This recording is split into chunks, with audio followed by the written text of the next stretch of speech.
सनातनी अपने बच्चों को संस्कारी बनाएं, अपने बच्चों को कैसे परिवार को चलाना है ये सिखाएं। और जो विधर्मी हमारी बच्चियों को स्पेशली, चाहे वो देख रहे हैं लव जिहाद का शिकार हो, चाहे हमारी बच्चियों का किडनैप बहुत बड़ी संख्या में हो रहा है इस समय, हमारे बच्चे गायब हो रहे हैं, तो इन सब से हमें अपने बच्चों को भी बचाना है।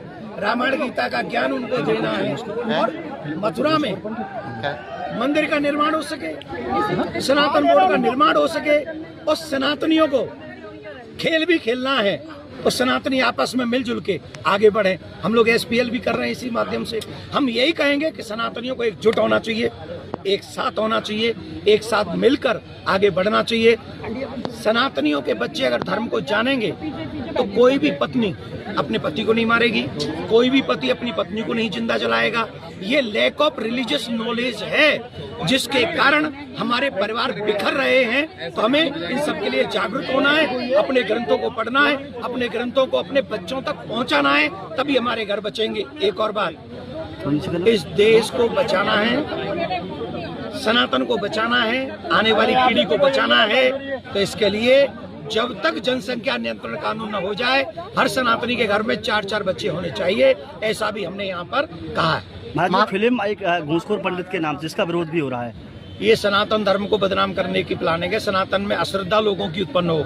पंडित जी क्या करते हैं? मंदिर में तो पंडित जी कथा करते हैं, तो पंडित जी प्रचार करते हैं, तो पंडित जी संत महात्मा भक्त ये क्या करते हैं? ये धर्म का प्रचार करते हैं। तो जब पंडित को बदनाम करेंगे, घूसखोर करेंगे, महात्मा को मर्डर करने वाला दिखाएंगे, भगत जी को पाखंडी कहेंगे, फिर क्या होगा?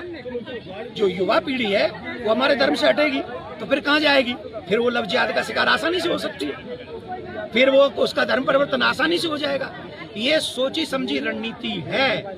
ऐसे लोगों को मैंने तो सुना है, ये जो फिल्म बनाई है वो पंडित ही है। जाति से निकालो, ऐसे लोगों का बहिष्कार करो जाति से, जो लोग सनातन को बदनाम करने का कुचक्र कर रहे हैं। देश को, धर्म को बचाने का दायित्व प्रत्येक सनातनी का है। महाराज जी, UGC में जिस प्रकार विवाद चला, UGC में जातिवाद का बड़ा बोलबाला रहा, उस पर क्या कहेंगे? हम यहाँ किसी जाति के ऊपर बोल रहे थे क्या?